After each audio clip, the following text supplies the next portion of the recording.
Aujourd'hui, on va voir comment on peut optimiser le SEO de son site e-commerce.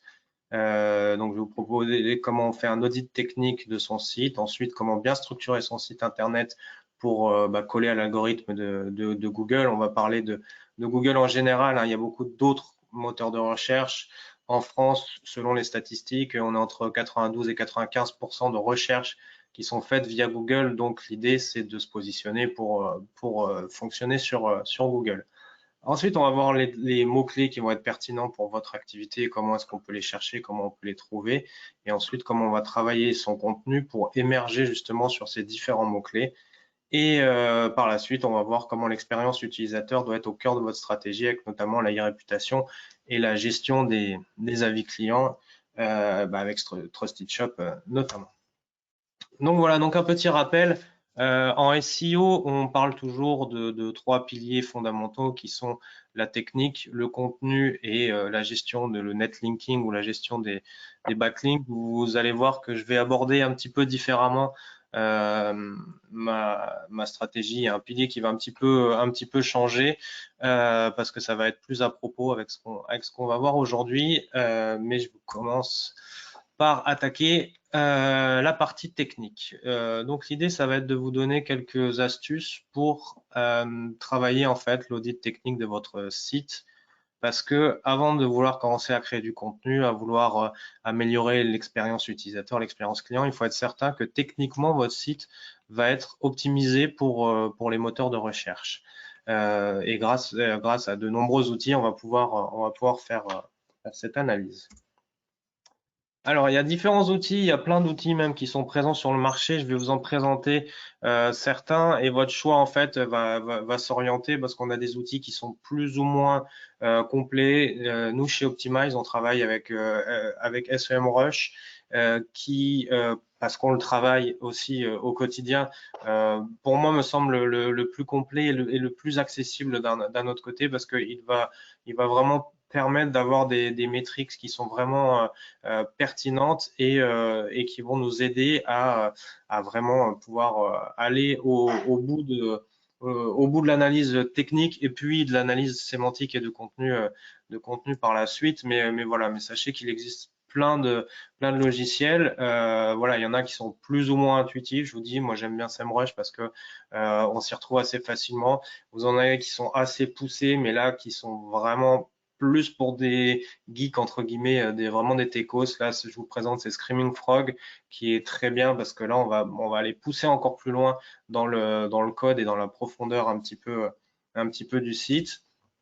Vous avez aussi des outils qui sont vraiment spécialisés en fait par catégorie. Là, je prends l'exemple en fait de Majestic qui va vraiment être sur la partie netlinking, backlink et en fait qui va vous aider à positionner votre site pour pouvoir en fait améliorer le trust flow et le citation flow de votre site.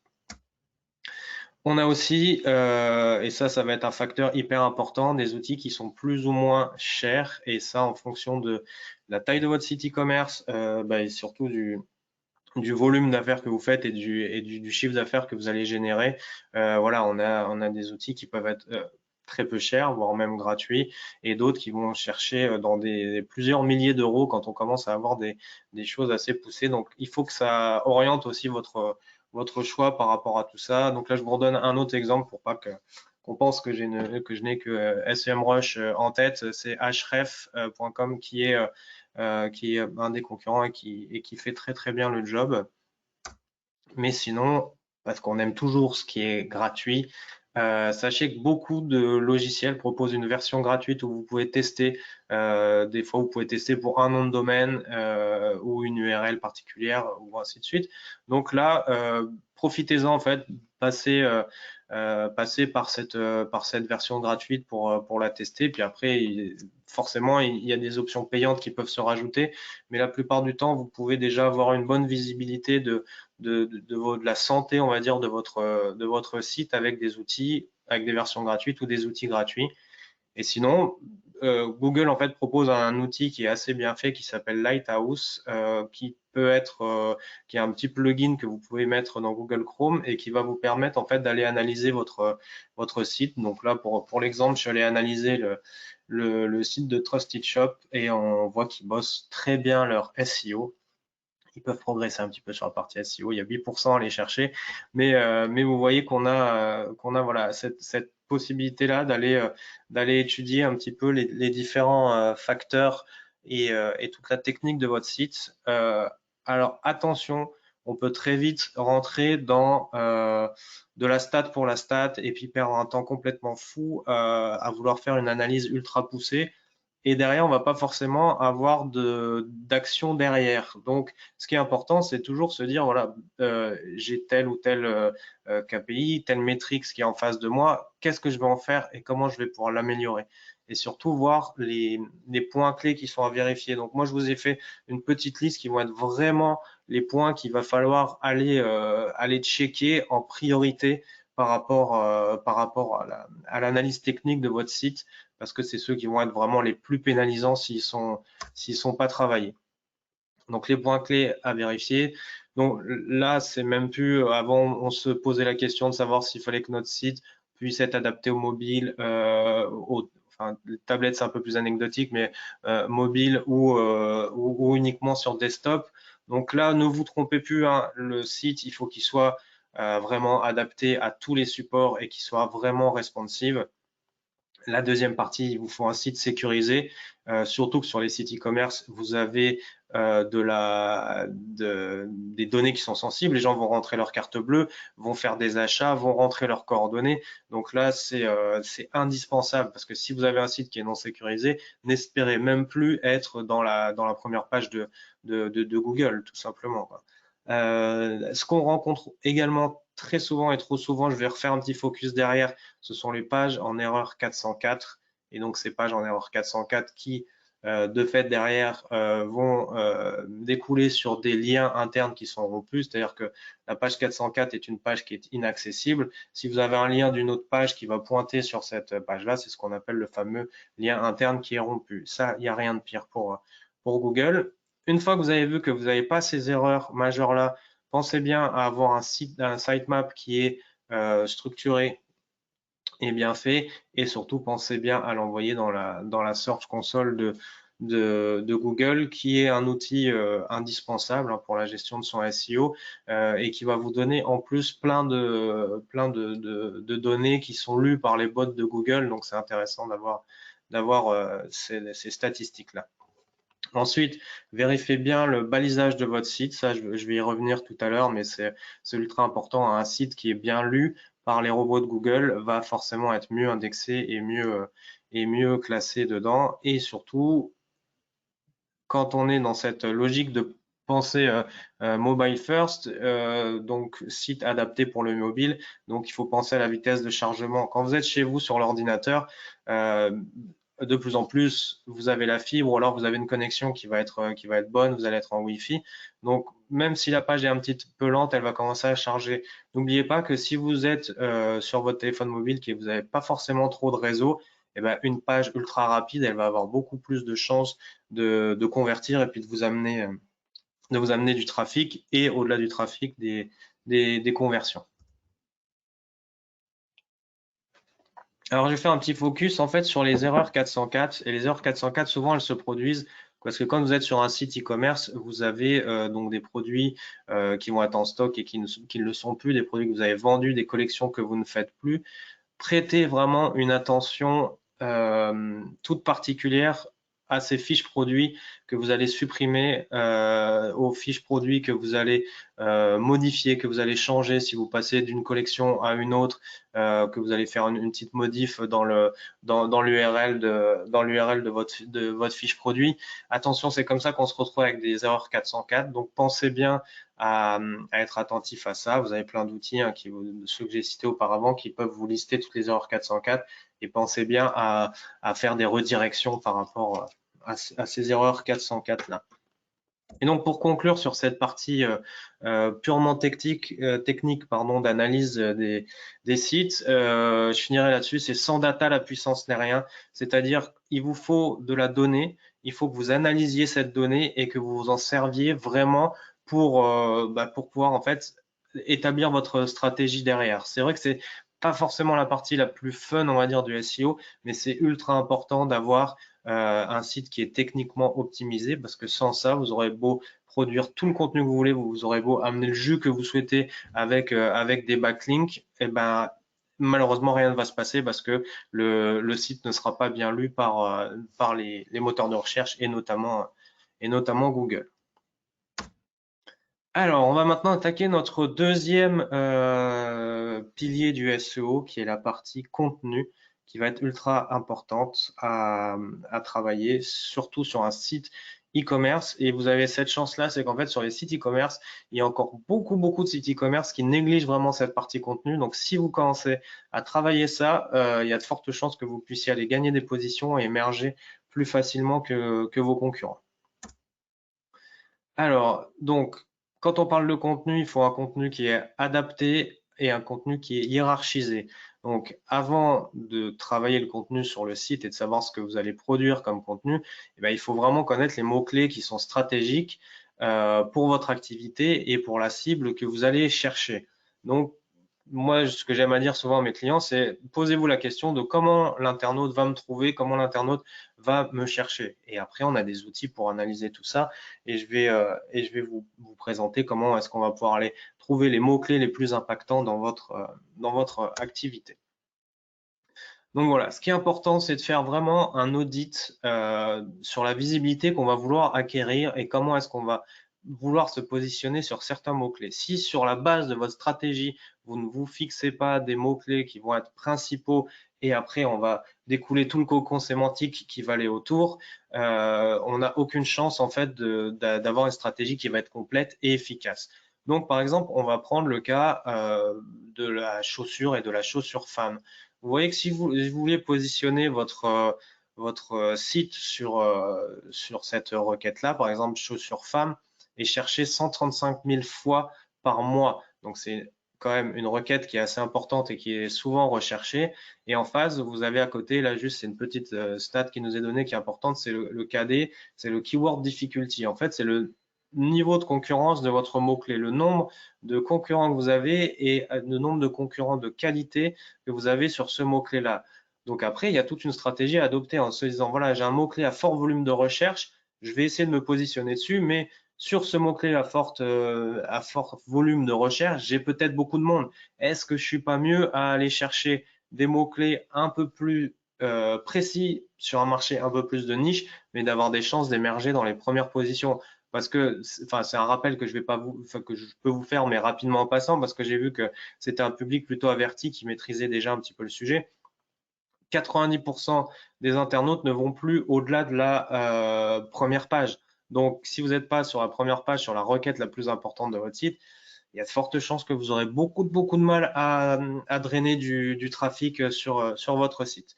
Donc, choisissez vraiment bien vos mots-clés et après travaillez un petit peu sur le cocon sémantique qui est autour. Vous voyez, par exemple, là, si je fais chaussures femmes, c'est 135 000 recherches. Si je vais faire chaussures de luxe femmes, on n'est plus qu'à 1900 recherches, mais on a moins de difficultés à aller se positionner sur ce mot-clé-là et donc je pense qu'on aura forcément plus de chances d'aller se positionner sur ce mot-clé un petit peu plus précis. Donc, quelques outils qui vont pouvoir vous aider à aller rechercher ces fameux mots-clés. Donc, Keyword Magic Tool de SEMrush. Donc voilà, nous on s'en sert très régulièrement. Il est assez bien fait parce que il vous donne le volume de recherche, l'intention en fait de recherche, le niveau de difficulté, le prix en fait que vous seriez amené à payer si vous étiez en train de faire de la pub Google Ads par rapport à ce mot-clé, puis après le nombre de résultats que vous avez. Donc vous voyez que sur chaussures de luxe femme, on a quand même 13,3 millions de résultats. Donc vous avez intérêt à aller vous positionner sur les meilleures positions. Sinon, dans les autres outils, vous avez Ubersuggest qui est assez efficace et qui, pareil, a une version gratuite qui est plutôt pas trop mal faite.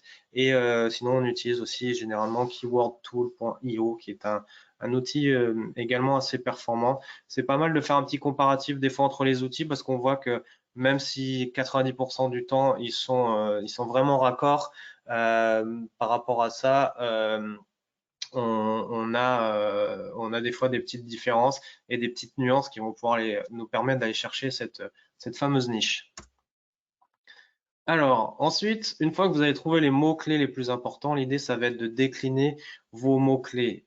Si on veut avoir les mots-clés les plus stratégiques, il va falloir respecter une certaine hiérarchie et ce qu'on appelle une stratégie de silo en SEO, parce que chaque niveau va avoir son importance et c'est ce qu'on va voir, là-dessus. Si vous avez une arborescence structurée, on va dire que vous avez déjà fait quasiment la moitié du chemin. Admettons, j'ai une boutique qui est une boutique de mode et le but, c'est que je ressorte sur boutique de mode, boutique femme, boutique de luxe. Dedans, je vais avoir des accessoires, je vais avoir des sacs et je vais avoir des chaussures. Donc, sur ma requête générique qui va être boutique de luxe, je vais vouloir ressortir sur chaussures. Sur chaussures, en face de moi, je vais avoir beaucoup de monde. Donc, il y a forcément peu de chances que j'arrive à émerger tout de suite face à des gros faiseurs mondiaux. Par contre, quand on va descendre au niveau du dessus, mon mot-clé chaussures, je vais aller le pousser sur des chaussures à talons. Dans mes chaussures, j'ai aussi des sneakers, des chaussures plates. Dans mes chaussures plates, je vais avoir des espadrilles, je vais avoir des mules. Vous voyez que en fait, c'est cette hiérarchie-là qu'il faut déjà quasiment en fait, ça se passe hors de votre site. Hein. Vous vous posez, vous prenez un papier, un crayon s'il le faut, vous faites ce système de schéma-là, mais vous allez établir l'arborescence de votre site pour que vous ayez vraiment le plus de chances en fait d'aller drainer du trafic et que le jus puisse vraiment aller partout sur votre site de façon cohérente et équilibrée. Alors, importance également de la longue traîne sur vos fiches produits. Les fiches produits, ça va être ultra important sur un site e-commerce. Je vais pas en fait vous l'apprendre. Hein, voilà, c'est le travail sur les fiches produits va être important. Je vais vous montrer comment on structure une fiche produit par la suite. Mais c'était pour vous prendre cet exemple en fait sur un mot-clé qui va être ultra générique, qui va être chaussure, un mot-clé un peu plus précis qui va être espadrille. Ensuite, on va avoir une recherche beaucoup plus précise qui va être espadrille plus la marque. Là, j'ai pris la marque Chloé par exemple.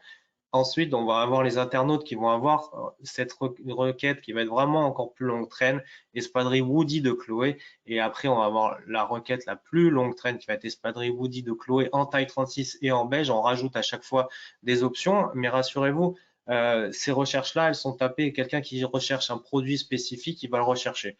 Et donc ça, c'est avec la qualité de vos fiches produits que vous allez pouvoir vraiment ressortir par rapport à ça. Donc il va y avoir vraiment deux stratégies par rapport aux différents mots-clés que vous allez chercher. Vous avez une stratégie sur les catégories, donc sur des mots-clés génériques, et une stratégie sur les fiches produits. Sur les fiches produits, on va être sur vraiment cette requête longue traîne. Donc c'est important d'avoir une structure sur les deux et un contenu qui va être cohérent un petit peu sur les deux. Donc maintenant, on va aborder la structure d'une fiche produit. Donc voilà, comment Google va aller analyser une fiche produit. Donc quand le robot va passer sur une fiche produit, en premier, il va aller lire la balise titre ou balise title ou head title ou meta title en fait, peu importe. Donc voilà, donc il faut que cette balise titre. Là, c'est pareil, il y a plusieurs écoles. On recommande 70 caractères, certains 65. D'autres prennent en compte en fait les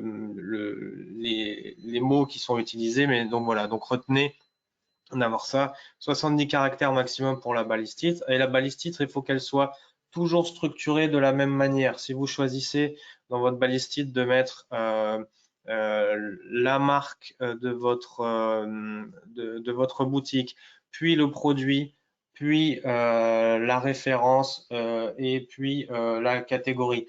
Vous gardez après toujours cette même structure, peu importe comment vous allez la faire, mais vraiment gardez sur toutes vos fiches produits la même structure. Moi, je conseille souvent en fait de faire catégorie, produit et après de revenir sur votre site internet. Mais là, c'est vraiment comme toujours dans le SEO, il faut tester, voir ce qui fonctionne mieux ou moins, et après de voir de garder ce qui fonctionne et de l'améliorer. Ensuite, en deuxième, c'est la métadescription qui est lue. Donc la métadescription, on pense toujours à nos mots-clés, à parler du produit, mais dans la métadescription, on va commencer à rajouter une petite partie de marketing, c'est-à-dire qu'on va aller mettre en avant l'avantage principal de notre produit ou le petit plus produit ou la proposition unique que va avoir ce produit parce qu'on a un peu plus de place et souvent on dit c'est pareil, ne dépassez pas les 170 caractères, comme ça vous êtes sûr d'être dans les codes de Google. Ensuite, vous allez avoir la balise H1. La balise H1, souvent dans les sites e-commerce, en fait, c'est vraiment le titre de votre produit. Donc là, pareil, balise H1 entre 20 et 70 caractères. Pensez à être pertinent sur le descriptif de votre balise et retrouver toujours une cohérence entre balise, méta et titre H1. Ensuite, vous allez avoir la balise H2 qui va être souvent le mot description, par exemple, ça va être la description de votre produit. Après, vous pouvez avoir d'autres catégories sur vos fiches produits en fonction des CMS que vous utilisez. Mais voilà, sur quelque chose de générique, vous avez ça. Pensez à la description et là, ça va être vraiment le plus important par rapport à tout ça.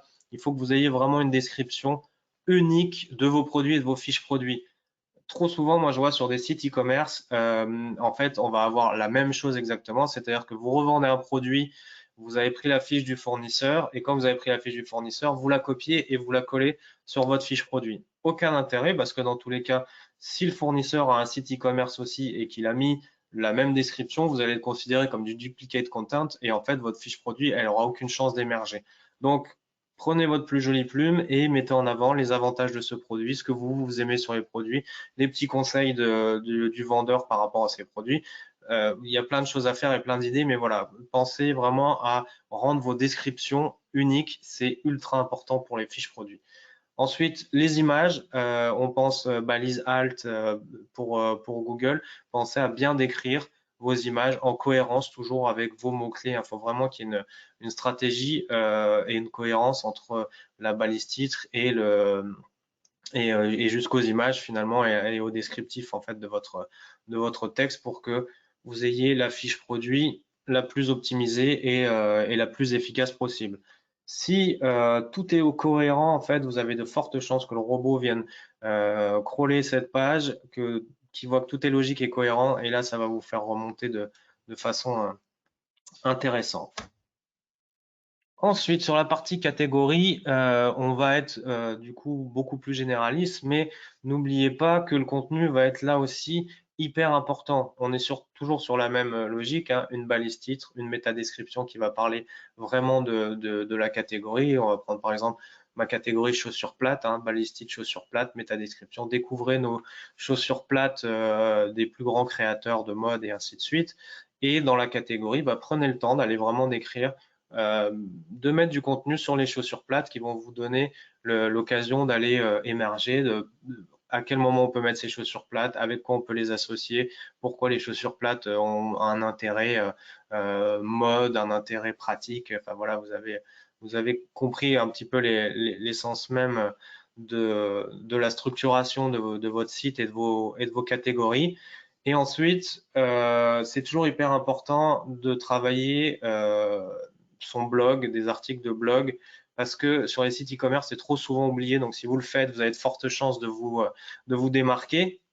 Mais derrière, voilà, l'article de blog va vous permettre en fait d'aller injecter des mots-clés régulièrement, du contenu tactique, parce qu'une fois que vous avez créé toutes vos fiches produits, et à moins que vous ayez de la nouveauté, quelque part, le site va être un petit peu figé, il va être fixe. Donc là, quand le produit va être, quand votre partie, on va dire, purement e-commerce va être fixe, et ben les articles de blog vont amener de la nouveauté et vont vous permettre, en plus d'aller amener du lien et du maillage interne vers votre fiche produit.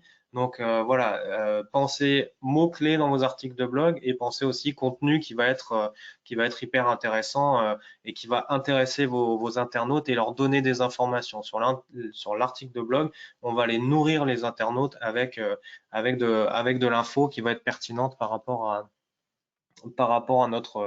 notre sujet.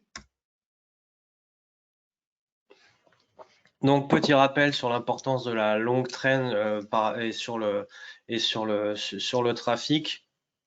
Donc 90% des clics sont totalisés par la première page, je vous l'ai déjà dit. Et n'oubliez pas que sur ces 90%, 60% des clics sont monopolisés par les trois premières positions. Donc si vous êtes dans les 3 premières positions sur une requête, il y a de fortes chances que vous ayez un maximum de trafic sur votre site. Et ne négligez jamais en fait que 80% du trafic est apporté par la longue traîne. Donc, c'est important d'avoir une partie blog, des fiches produits bien renseignées et après vos fiches catégories qui vont être poussées de fait sur des requêtes plus génériques. Donc voilà, donc je vous parlais tout à l'heure des 3 piliers du SEO, technique, contenu et backlink. Et aujourd'hui, en fait, j'ai envie plutôt de vous parler d'un autre pilier qui est tout aussi important, qui est la e-réputation, surtout sur vos sites e-commerce. Non pas que les backlinks ne soient pas nécessaires, mais si j'étais amené à vous parler des backlinks, on pouvait rajouter 1 heure sur la présentation et je n'aurais plus de salive et j'aurais pas pu continuer à vous parler encore plus pendant très longtemps. Donc, on va conclure sur cette partie-là, la partie e-réputation. Donc, pourquoi est-ce qu'on va gérer les avis clients? Pourquoi on va parler d'e-réputation? Gardez bien ce chiffre en tête. En fait, 64% des internautes accordent plus facilement leur confiance sur des boutiques qui ont des avis clients. Malheureusement, avec en fait cette montée un petit peu le dropshipping a amené beaucoup ça. Avec cette montée du dropshipping, en fait, on ne sait plus trop si ce qu'on achète vient de Chine, a vraiment une vraie valeur. Et les avis clients nous amènent cette preuve sociale parce que on a 9 consommateurs sur 10 qui vont consulter les avis des clients avant de faire un achat. Donc, n'oubliez pas l'importance de la gestion de vos avis sur vos sites e-commerce. Après, on peut avoir différents niveaux de gestion des avis. Vous pouvez avoir des avis uniquement sur le site, sur le service client que vous allez amener, ou alors on peut avoir des avis sur les produits. Là, c'est vraiment à vous de voir en fonction de la stratégie et de ce que vous allez vendre. N'oubliez pas qu'en plus, les avis clients jouent pour le référencement de Google. Donc, c'est une partie importante du SEO et qui va vous permettre de rassurer, donc de générer du chiffre d'affaires additionnel et aussi de mettre en avant votre image de marque. Si les gens prouvent que vous avez un service de qualité, que vous êtes réactif, voilà, vous avez de fortes chances d'aller générer des ventes supplémentaires et de travailler votre image de marque. Alors, en plus, dans les réputations, il faut que vous puissiez vous servir de ces avis avec le contenu généré par les utilisateurs. Donc, CGU en français, vous entendez certainement parler de UGC en anglais. Donc voilà, c'est hyper important en fait de toujours aller solliciter les avis des personnes qui ont fait un achat chez vous, ne serait-ce que pour vous progresser, pour savoir si tout se passe bien et aussi après pour pouvoir communiquer par rapport à ça. Vous demandez les avis, ça peut, avec une plateforme comme Trusted Shop, ça peut se faire automatiquement à partir du moment où la personne a reçu son colis chez elle et qu'on lui a donné un petit peu de temps de pouvoir tester le produit et de voir que vraiment ça lui correspond. N'oubliez pas qu'il faut dans tous les cas répondre aux avis. Ne répondez pas qu'aux avis négatifs, ne répondez pas qu'aux avis positifs, répondez vraiment à tous les avis. C'est hyper important et idéalement, répondez dans les avis avec réactivité. Maximum 72 heures, c'est vraiment pas mal. Parce que derrière, l'algorithme et les robots de Google se disent que si vous répondez à des avis rapidement, donc déjà en termes d'humain, la personne se sent valorisée parce qu'elle se dit tiens, j'ai laissé un avis, la personne m'a répondu rapidement, elle tient compte de mon avis. Et les robots Google font la même chose, ils se disent maintenant ils sont réactifs sur la réponse aux avis, donc on va favoriser cette boutique plutôt qu'une autre. Donc voilà, après, ça vous permet de générer les fameuses étoiles qui vont apparaître dans les moteurs de recherche et notamment dans Google, qui sont toujours intéressantes parce qu'elles vont aller capter l'attention de l'internaute et derrière le rassurer. Et surtout, n'hésitez pas à partager vos avis, à vous servir de vos avis comme d'un plus en fait pour vos ventes, parce que les avis sur votre boutique ou alors sur les produits vont vous générer plus de conversions, vont vous permettre d'avoir un meilleur ranking dans Google, d'avoir la proximité avec vos clients. Ça, c'est un petit peu de la redise que je vous fais. Et surtout, voilà, on gagne en confiance avec les internautes et ça, c'est vraiment ultra important. Et donc, pour prendre l'exemple en fait d'une boutique avec laquelle je travaille, on voit que finalement, on vient de passer les 100 avis et donc on est vraiment ravi d'avoir commencé cette stratégie-là, surtout qu'on a une note qui est quand même assez exceptionnelle. Donc, on est vraiment ravi. Et vous voyez à droite, en fait, c'est la partie de ce qu'on peut voir. Alors, au-delà en plus de la gestion des avis, ce qui est pratique avec Trusted Shop, c'est qu'il y a la possibilité d'avoir une garantie sur ces achats qui rassure une fois de plus les clients. Donc ça, c'est pas mal. Et donc voilà ce que je vous disais, prenez le temps de gérer les avis clients et de répondre à vos avis clients. Et donc, comment est-ce qu'on répond à un avis client? Et ce sera donc ma conclusion. On remercie toujours les clients pour leur avis, qu'ils soient positifs ou négatifs. Ils ont pris le temps de vous faire part de ce qu'ils avaient sur le cœur. Donc, c'est très bien de les remercier d'avoir pris le temps de laisser leur avis, même si des fois la vie va nous piquer un petit peu. Mais bon, on montre aux gens qu'on les écoute. Quand vous faites votre réponse, en fait, vous pensez SEO et vous pensez mots-clés. Nous sommes ravis que l'achat que vous avez fait dans notre boutique de luxe pour femmes vous ait plu et nous espérons que ces chaussures plates de la marque X ou Y vont vous satisfaire dans le temps et nous vous invitons à revenir et à refaire des achats et à parler de notre boutique autour de vous. Donc voilà, on reste positif, on reste courtois et professionnel, on garde de l'humain, comme ça on crée un lien avec le client et on montre qu'on va lui donner de l'importance et voilà, et on invite les clients à revenir. Et donc, pour conclure définitivement par rapport à ça, n'oubliez pas que pour vendre sur Internet, il faut vraiment toujours avoir une stratégie qui est à 360 degrés, qui va passer par votre site web, qu'il va falloir référencer dans les moteurs de recherche. Il va falloir faire savoir ce que vous savez faire sur les différents réseaux sociaux. N'oubliez pas aussi la partie annuaire qui peut être hyper importante pour communiquer autour de vous. Une stratégie adaptée de newsletter va être aussi très très importante pour pouvoir garder le lien avec vos clients et animer votre communauté.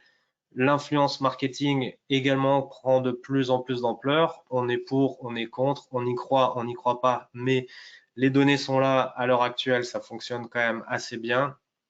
Et sinon, on peut aussi ne pas négliger les canaux classiques et un petit peu anciens qui souvent peuvent encore fonctionner. Donc voilà, c'est tout pour ma partie. Écoutez, je vous remercie vraiment de votre écoute. C'était une première pour moi sur cet exercice un petit peu particulier parce que je n'ai parlé à personne et uniquement à mon écran. Mais j'espère que ça vous a donné des clés et que vous êtes satisfait de ce que j'ai pu vous présenter. Super Nicolas, mais en tout cas c'était une très bonne présentation, très concret et donc du coup on va pouvoir, je pense, apporter des informations très intéressantes pour les gens qui veulent en tout cas continuer à optimiser leur site e-commerce. Alors malheureusement, voilà, on va se limiter qu'à une petite question, Nicolas, parce que c'est vrai qu'on est Oui. un petit peu en retard dans le timing. J'ai Voilà, beaucoup si tu parlé. pourrais aussi, si tu pouvais faire un petit peu concis, mais en tout cas la question quand même que voilà, je tenais à poser. Donc ça concerne vraiment le nouvel algorithme Google. Notamment, voilà, on parle aussi de principe de ETA. Et donc, du coup, voilà, on demandait est-ce que toutes ces nouveautés vont rendre du coup plus difficiles les stratégies de SEO ou est-ce que voilà, c'est quand même quelque chose qui va euh, pouvoir être gérable et simplement demander une adaptation. Voilà, si tu pouvais faire une petite réponse concise et Oh, voilà, après on va devoir passer à la suite. oui, c'est ça. La réponse, elle va être concise, elle va être rapide. C'est que c'est toujours pareil. Le nouvel algorithme de Google, il va pas, enfin, il va falloir s'y adapter comme à chaque fois. Mais c'est surtout si dès le début vous avez une stratégie qui est établie, qui est structurée, ça va pas vous changer la vie. Et ça va pas être une grande révolution. Si on travaille bien, si on respecte les normes et les codes, si on triche pas quelque part, eh ben, on va avoir aucun souci avec ce nouvel algorithme. Ça va pas être plus facile, ça va pas être plus dur, ça va être juste à s'adapter. Mais il faut toujours se rappeler que le nouvel algorithme et tous les travaux que Google est en train de faire sont faits pour remettre en fait l'internaute au cœur de la stratégie. Et ça, c'est hyper intéressant parce qu'au final, si on fait des sites e-commerce derrière, c'est pour aller proposer des produits à des personnes physiques. On vend pour l'instant pas encore à des robots. Donc, prenez toujours ça en compte. En fait, c'est voilà, que va penser l'internaute, quel est le besoin de l'internaute et comment je peux y répondre, tout simplement. Super, ben, Nicolas, merci pour cette très bonne présentation. C'est un plaisir. Tes coordonnées sont sur la page en cours. N'hésitez pas en tout cas à Voilà. contacter Nicolas si vous souhaitez avoir un peu plus d'informations, si vous souhaitez un audit pour savoir un petit peu comment développer de nouvelles stratégies. Merci Nicolas. Et puis n'hésitez pas en Merci tout cas beaucoup. si vous avez des questions à nous les faire parvenir et on les transférera aussi également à Nicolas par mail. Pas de Merci problème. Nicolas.